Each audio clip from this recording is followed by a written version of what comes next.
justicia y misericordia. Bienvenidos a este séptimo capítulo donde estamos revisando y analizando el libro Introducción al mensaje de 1888 escrito por Robert Willard. En este capítulo vamos a revisar el tema principal del libro, el cual es la justificación por la fe presentada en el Congreso de Minneapolis. Todos aquellos que lo predican y lo defienden lo articulan de la siguiente manera, como una revelación más clara de la verdad, desde los días del Pentecostés. Justamente Elena White lo escribió de la siguiente manera: en la palabra de Dios hay grandes verdades que han permanecido sin ser vistas ni oídas desde el día del Pentecostés. Increíble. Que deben brillar en su pureza primitiva. El Espíritu Santo revelará a aquellos que aman verdaderamente a Dios verdades que se han eclipsado de la mente, y revelará también verdades que son enteramente nuevas. Maravilloso. En este sentido, ella concluye: varios me han escrito preguntándome si el mensaje de la justificación por la fe es el mensaje del tercer ángel. Y he contestado, dice ella, es el mensaje del tercer ángel en verdad. Gloria a Dios por eso. Elena White se gozó en la singularidad de este mensaje, reconociendo que iba muchísimo más allá de los conceptos de los reformadores contemporáneos cristianos de la época de la misma denominación. Ella escribe, y lo hemos leído ya en nuestro repaso y estudio, lo escrito en Testimonios para los Ministros, página 91 y página 92. En su gran misericordia, el Señor envió un preciosísimo mensaje a su pueblo por medio de los pastores Waggoner y John. Este mensaje tenía que presentar de forma más destacada ante el mundo al sublime Salvador, el sacrificio por los pecados del mundo entero. Presentaba la justificación por la fe en el garante. Invitaba a la gente a recibir la justicia de Cristo, que se manifiesta en la obediencia a todos los mandamientos de Dios. Este es el mensaje que Dios ordenó que fuera dado al mundo. Es el mensaje del tercer ángel, que ha de ser proclamado en alta voz y acompañado por el abundante derramamiento del Espíritu Santo. Amén. El mensaje aquí presentado es más que una declaración a Dios de nuestros pecados pasados, como lo hacen las otras iglesias cristianas, ya que reconciliación, de acuerdo a lo expuesto por ella, es en verdad una conversión a la obediencia de todos los mandamientos que el Señor ha dado. Una conversión a la obediencia. Eso es realmente reconciliación con el Señor. Sin embargo, los que se oponen al mensaje de Waggoner y John, el cual fue presentado ahí en 1888 en adelante, articulan de que no tienen nada de particular en el mismo. Veamos lo que dijo el mismo Waggoner poco después de 1888.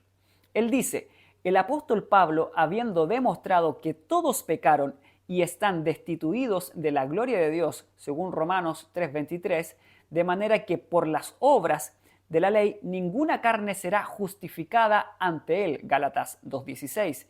Él declara que somos justificados, hechos justos, gratuitamente por su gracia, Romanos 3:24. Y sigue diciendo: es cierto que Dios de forma alguna tendrá por inocente al culpable, eso lo sabemos muy bien. No podría hacerlo y seguir siendo un Dios justo, pero hace algo muchísimo mejor: quita la culpa, de tal suerte que quien había sido culpable no precisa ya ser absuelto, es justificado y considerado como si nunca hubiese pecado. Esto claramente es lo que enseña la palabra de Dios. Es evidente la pertinencia de la declaración de Pablo, de que los hacedores de la ley serán justificados, Romanos 2:13. Justificar significa hacer justo o mostrar que alguien es justo. Claramente, el pecador no puede obedecer por sí mismo, por lo que requiere del poder de la justicia para poder obedecer la ley. Debe ser hecho justo antes de poder obrar el bien de él requerido y que él desea hacer. Maravilloso. El serle quitadas las vestiduras viles, según Zacarías 3, 1 al 5, significa hacer pasar la iniquidad de la persona. Y vemos así que cuando Cristo nos cubre con el manto de su propia justicia, no provee una cobertura para el pecado, sino que quita el pecado. Y eso muestra que el perdón del pecado es más que una simple formalidad, más que simplemente una entrada a los registros de los libros del cielo, a efectos de cancelar el pecado. Realmente lo limpia de la culpa, y si él, libre de la culpa, es justificado, hecho justo, ha experimentado ciertamente un cambio radical, y así el perdón pleno y gratuito de los pecados contiene en sí mismo ese maravilloso y milagroso cambio conocido como el nuevo nacimiento, es tener un nuevo corazón limpio. Gloria a Dios por esta maravillosa explicación. Adde Jones estaba en completo acuerdo con lo explicado por Waggoner, y él también escribe de la siguiente manera: justificación por la fe es justicia por la fe, ya que justificación es ser declarado justo. Justificación por la fe, por tanto, es justificación que viene por la palabra divina. Esto es muy importante. La palabra de Dios lleva en sí mismo su cumplimiento. La palabra de Dios pronunciada por Jesucristo es poderosa para llamar a la existencia aquello que no existía antes de ser emitida. Claramente, esta es la fe de un niño que debemos tener. En la vida del hombre no hay justicia, pero Dios ha establecido a Cristo para declarar justicia a y sobre el hombre. Cristo ha pronunciado la palabra solamente, y en la vacía oscuridad de la vida del hombre aparece la justicia para todo aquel que la reciba. La palabra de Dios recibida por la fe produce justicia en el hombre y en la vida de quien jamás la tuvo anteriormente, precisamente como en la creación del Génesis. Ahí está la palabra de Dios, la palabra de justicia, la palabra de vida para ti ahora, hoy. ¿Serás hecho justo por ella ahora? ¿Vivirás por ella ahora? Eso es justificación por la fe. Eso es justicia por la fe. Es lo más sencillo del mundo, dice él, en el sentido de lo que es la explicación y en el sentido de la fe. Si aquel tiene fe realmente como un grano de mostaza, puede recibir este maravilloso don que es el cambio radical del alma para poder obedecer los mandamientos de Dios por completo. Algunos enfatizan que Dios solamente nos declara justos, pero que en ningún caso Él nos hace justos. Esto es totalmente contrario a lo que Elena White declaró al referirse al mensaje de la justificación por la fe, que era el mensaje del tercer ángel en verdad, además de lo que ella dijo acerca de la justicia de Cristo, la cual debe ser presentada en el garante y que invita a la gente a recibir esta justicia, la cual se manifiesta en la obediencia a los mandamientos de Dios. Evidentemente que esto es imposible si es que Dios no te hace justo. Claramente, la declaración de Dios de justicia a una persona involucra transformación, así como lo dijo Jones. Dios declara esto por su palabra, por su propia boca lo expresa. Entonces la persona experimenta un cambio radical, como lo dijo Waggoner también. Por lo tanto, ahora sí la persona es hecha justa y puede cumplir los mandamientos que el Señor ha requerido.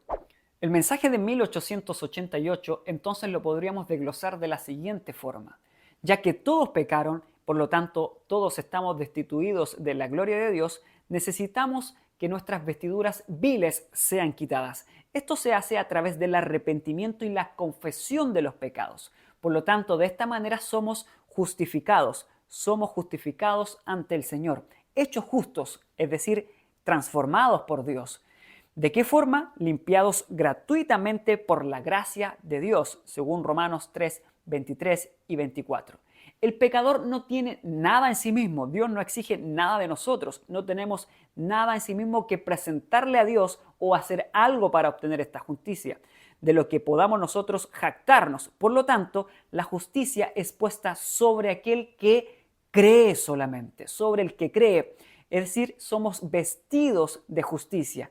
¿Cómo lo hace el Señor? Dios declara su justicia sobre el pecador. Habla al pecador y nos dice: tú eres justo. ¿Qué sucede entonces? inmediatamente deja de ser un pecador para hacer justicia de Dios en Cristo. Gloria a Dios. Esto es simplemente por la palabra, por la fe en la palabra de Dios. Es la palabra la que tiene el poder de crear, esa palabra pronunciada por Dios y que está escrita sin duda en la Biblia. Lleva la justicia en sí misma. Pasamos de muerte a vida.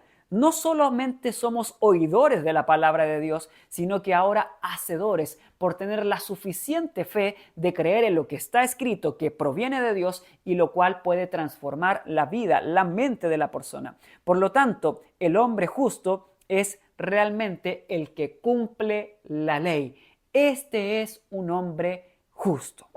El mensaje de 1888 fue presentado con muchísima claridad.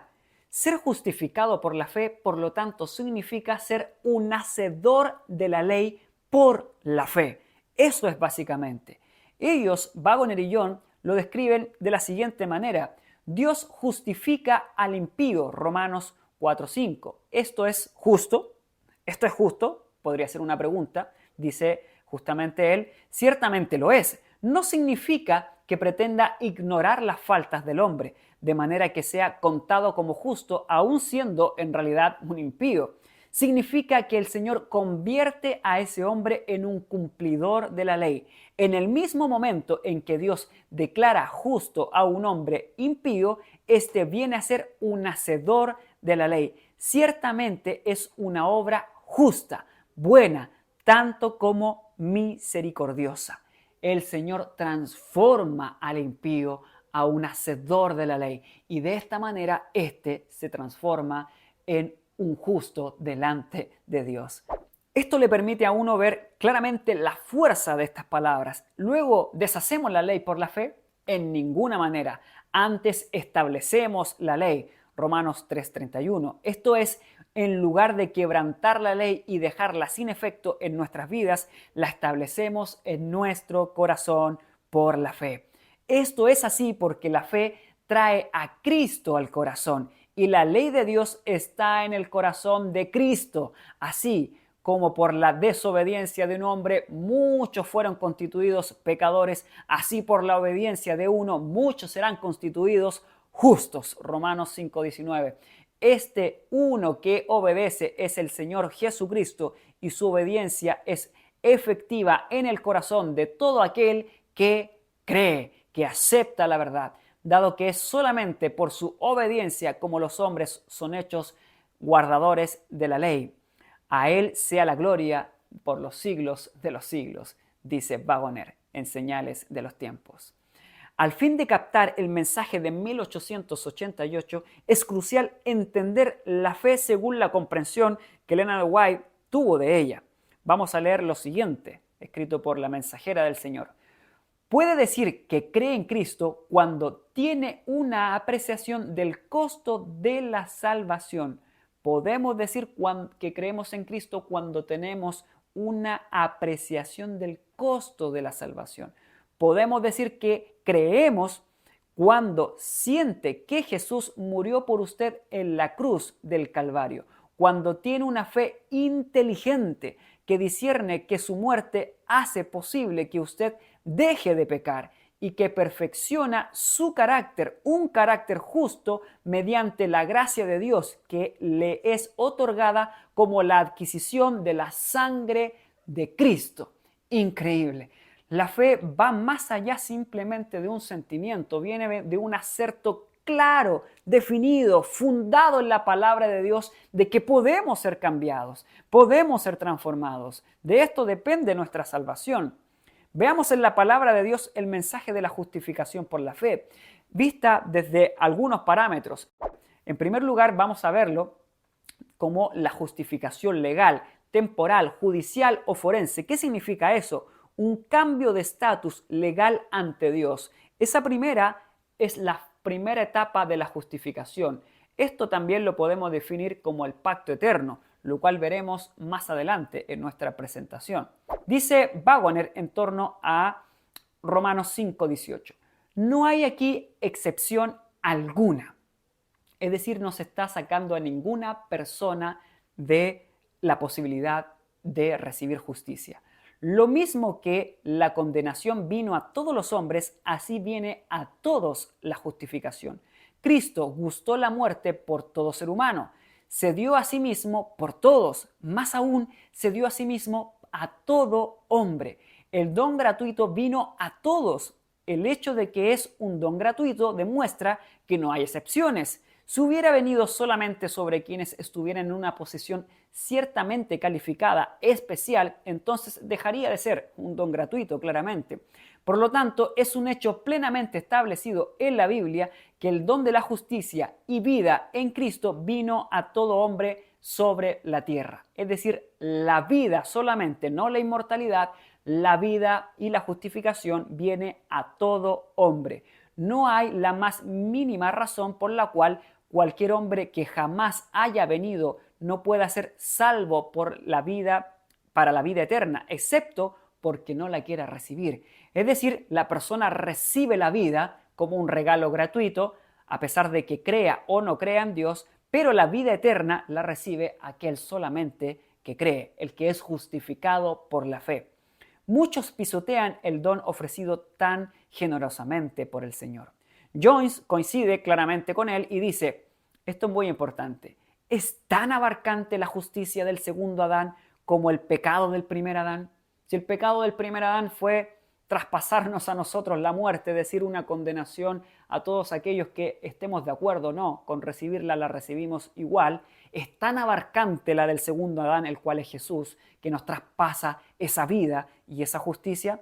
Leamos, dice, examinemos atentamente el asunto. Todos estábamos incluidos en el primer Adán. Sin nuestro consentimiento, dice él, Jesucristo, el segundo hombre, nos afectó en todo punto también. Por lo tanto, de igual manera que el primer Adán afecta al hombre, así lo hace el segundo Adán. El primer Adán llevó al hombre bajo la condenación del pecado hasta la muerte. La justicia del segundo Adán revierte lo anterior y hace nuevamente vivir al hombre. Jesucristo nos ha libertado del pecado y la muerte que vino sobre nosotros desde el primer Adán. Esa liberación es para todo hombre y todos pueden tenerla mediante la elección. Por lo tanto, aquellos que quieran recibir la inmortalidad, vida e inmortalidad eterna, claramente la deben recibir por la fe. No solamente recibirla simplemente porque hemos nacido, sino que debemos creer en la palabra de Dios. Elena White, en El deseado de todas las gentes, responde al alcance de la justificación legal, la cual tiene sobre todo hombre. Ella dice, se ha dado vida al ser humano, a todo aquel que viene a este mundo, a todo, crea o no crea en Cristo, sepa o no de Él. Uno murió por todos y de no haber sucedido así, todos estarían muertos. Desde la caída de Adán, ningún hombre ha efectuado una sola inspiración de aire que no sea en virtud del don que proviene del sacrificio de Cristo. Todo hombre debe incluso su existencia física a Cristo y está infinita y eternamente en deuda con Él por absolutamente todo en cuanto es y tiene, con la única excepción, claramente, de la muerte. La cruz del Calvario está estampada en cada pan, dice ella, está reflejada en cada manantial. Y luego dice, Cristo es la luz verdadera que alumbra a todo hombre, Juan 1:9. Nadie santo o pecador come su alimento diario sin ser nutrido por el cuerpo y la sangre de Cristo. Las buenas nuevas aquí presentadas es que en realidad no son nuevas de algo que va a suceder, sino que se nos está informando de algo que ya sucedió. Lo podríamos definir de la siguiente manera. La diferencia entre un santo y un pagano es que el primero, el santo, ha oído y ha creído en las buenas nuevas. Creer, entendimos que aceptamos la palabra de Dios, la cual produce transformación porque tiene el poder y la persona se hace un hacedor, es transformado a la obediencia. Este es un santo, ha creído en las buenas nuevas, las cuales han venido desde el pasado, no son nuevas, sino que se nos está informando en aquello que ya ha sucedido. Mientras que el segundo, el pagano, no las ha oído y si las ha oído, no cree en ellas. Por lo tanto, no recibe transformación. Es ahora que podemos comprender entonces lo que es justicia imputada, que no es nada más ni nada menos que la justificación por la fe. Es decir, si en primer lugar todo hombre que viene a este mundo, sea santo o pagano, es decir, aquel que cree o nunca ha escuchado, es justificado legalmente, pero esta justicia legal no te hace salvo. La justicia legal solamente nos da la vida, la oportunidad, es decir, la gracia para poder alcanzar la salvación. Para ser salvo se requiere la justicia imputada, la cual es la justicia por la fe, la justicia que viene por oír la palabra de Dios, creerla y recibirla en el corazón a través de Cristo, la cual no es en ningún modo una justificación por las obras. Aquí el pecador es hecho justo en verdad. Quien era enemigo de Dios se convierte en amigo mediante la fe. La palabra opera mediante la fe. Vamos a revisar algunos versículos. Juan 3:16 nuevamente. Porque de tal manera amó Dios al mundo y ha dado, no prestado, ha dado a su Hijo unigénito para que todo aquel que cree no se pierda, mas tenga vida eterna. Romanos capítulo 4. Creyó Abraham a Dios y le fue atribuida la justicia. Mas al que no obra, pero cree en aquel que justifica al impío, la fe le es contada por justicia. Por lo cual también el que cree le fue atribuida la justicia. Amén. Romanos 5:1. Justificados pues por la fe, tenemos paz para con Dios por medio de nuestro Señor Jesucristo. Romanos capítulo 10. Cercana está esta palabra, en tu boca y en tu corazón está la palabra de la fe, la cual predicamos, que si confesares con tu boca al Señor y creyeres en tu corazón que Dios le levantó de los muertos, serás salvos, porque con el corazón se cree para justicia, luego la fe, la cual viene por el oír de la palabra de Dios. Por lo tanto, Dios ha establecido un pacto en el cual nos ha regalado la justicia para vida, la gracia, para tener la oportunidad de ser salvos. Pero no nos basta simplemente con esta vida. Debemos creer en la palabra pronunciada desde el cielo, escrita ahora a nuestra disposición, para que así podamos tener vida, guardar esa palabra en nuestro corazón, la cual viene de ninguna otra forma más que del oír, del leer, del repasar, del revisar la palabra de Dios. Waggoner y John comprendieron así estos pasajes. Como consecuencia, la apreciación profunda y sincera de esa justicia legal, esa que viene desde un inicio, la cual es la gracia de Dios, la cual es dada desde antes de la fundación del mundo, la cual es dada por el pacto eterno que Dios ha establecido con su propio Hijo desde antes que existiésemos, ese regalo que Dios nos ha establecido, realizado por el sacrificio de Cristo en la cruz, constituye la experiencia de la justificación por la fe. Es decir, la justificación por la fe es creer en esa justificación que Dios ha dado desde un inicio, o mejor dicho, desde la eternidad. Creyendo esto, el pecador es transformado. Nuestro Salvador Jesucristo sacó a la luz la vida y la inmortalidad por el Evangelio. Segunda de Timoteo, la vida a todos los hombres y la inmortalidad solamente a los que crean. Finalmente llegamos a lo que es justificación impartida, que no es nada más que la santificación. Esta santificación no es una última fase de la justificación, ni tampoco algo que debamos alcanzar en el futuro, sino que más bien es la misma justicia imputada, que es la justificación por la fe, llevada diariamente de elevación en elevación, de gloria en gloria. La justificación por la fe o la justicia imputada dijimos que es una confirmación, es creer en ese sacrificio eterno que Dios ha hecho, llamado así también justicia legal o llamado también el pacto eterno que Dios ha establecido por nosotros. Por lo tanto, el mensaje va mucho más allá de una comprensión habitual según la cual la justificación por la fe consiste en el perdón de los pecados pasados, sin existir un cambio alguno en el corazón hasta que comienza a tener una santificación. Claro que no, la santificación comienza desde un principio. El mérito sobre el que descansa la justicia por la fe no está nunca en el creyente. pero dicha justificación se hace evidente en el creyente, el yo queda crucificado con Cristo. Es por eso que la justificación por la fe depende de ese pacto eterno que Dios ha hecho por nosotros, o la justificación legal, como la hemos mencionado, efectuada en la cruz en favor de todos los hombres. La genuina santificación consiste en la siempre creciente de la experiencia o progresión de la justificación por la fe.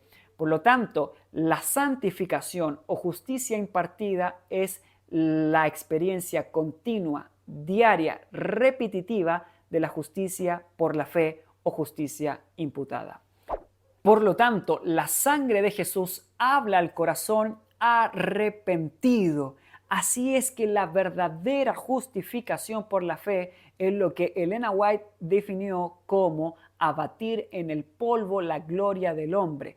El arrepentimiento, el abatir nuestra gloria en el polvo, es un acto previo al perdón de los pecados. Esto no significa que debamos nosotros hacer algún acto legal para obtener el don de Dios, sino que el arrepentimiento también es un regalo de Dios, viene por el Espíritu, no viene por nosotros. Por lo tanto, no es en ninguna manera una cooperación, no tenemos que hacer esto nosotros. Dios nos regala el arrepentimiento, el hacer, el querer, son dos regalos de Dios.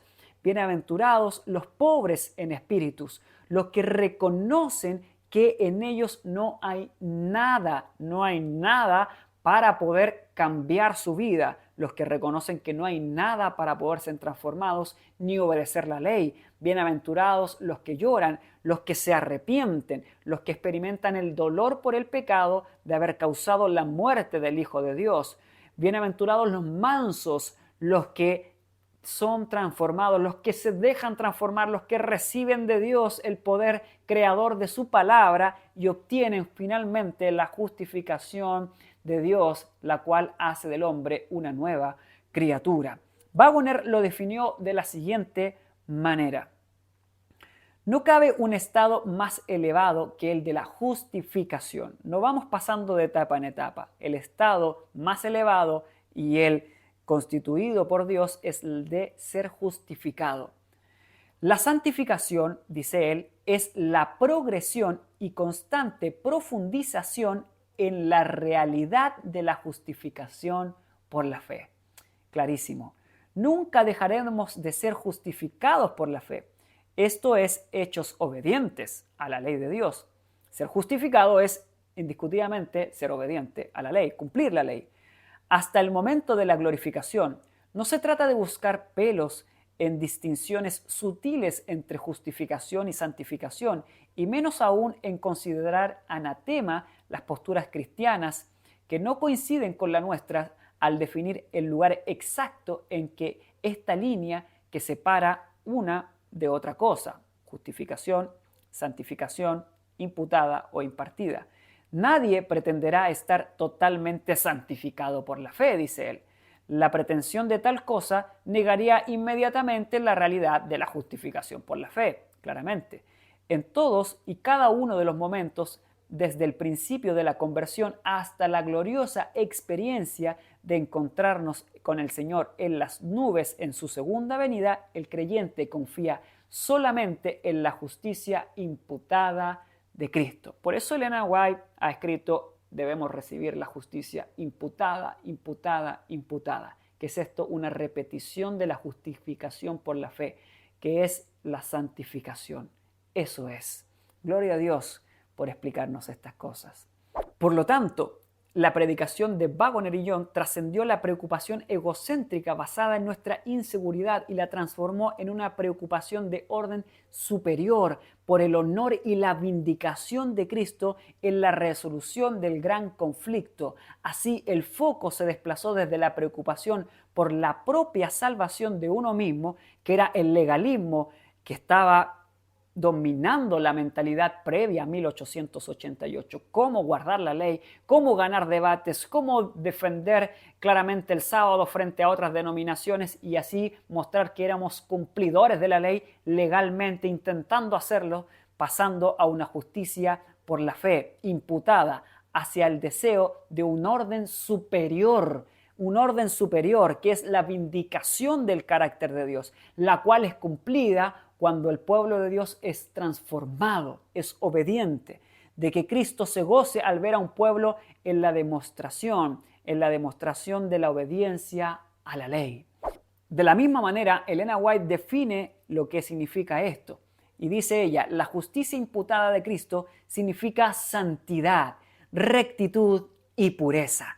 Si no nos fuese imputada la justicia de Cristo, no podríamos experimentar arrepentimiento aceptable. La justicia morando en nosotros por la fe consiste en amor, tolerancia, mansedumbre y todas las virtudes cristianas. Se da acogida a la justicia de Cristo y viene a ser una parte de nuestro ser. Todos cuanto posean esa justicia obrarán justicia de Dios. El manto de la justicia de Cristo no cubre jamás los pecados acariciados. Nadie podrá entrar en las cenas del Cordero sin llevar puestas las vestiduras de boda, que es la justicia de Cristo.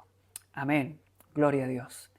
Comentando el mensaje de 1888, Elena White dijo que nuestra justicia, la justicia imputada, es nuestro título para el cielo, mientras que la impartida es la idoneidad para estar allí. El remedio no es encontrar algo más que hacer en el sentido de las obras, sino algo en lo que creer. Y nadie puede creer en sí si no es con un corazón contrito, quebrantado. Nuestra historia pasada y presente nos revela que aún no hemos aprendido la lección antigua, la lección suprema de la palabra de Dios. En el libro de Gálatas se nos dice, más lejos esté de mí el gloriarme, sino en la cruz de nuestro Señor Jesucristo, por lo cual el mundo me es crucificado a mí y yo al mundo. Hermanos, cuando fui a vosotros, dijo Pablo en 1 Corintios, no fui con altivez de palabra o de sabiduría a anunciaros el testimonio de Cristo, porque no me propuse saber algo entre vosotros, sino a Jesucristo y a este crucificado. Gloria a Dios, porque el mensaje de Jesús, el mensaje de la salvación, el mensaje de la justificación por la fe, es claro en los términos en los que fueron definidos ahí en Minneapolis. Esperando que todos aquellos que hayan podido estudiar la palabra de Dios con nosotros hayan aprendido que la justificación por la fe es simplemente la transformación del carácter a la obediencia de la ley de Dios. El que es justo es un hacedor de la ley. Los invitamos para que nos acompañen en el próximo capítulo en la revisión de un nuevo título del libro Introducción al mensaje de 1888. Que Dios te bendiga.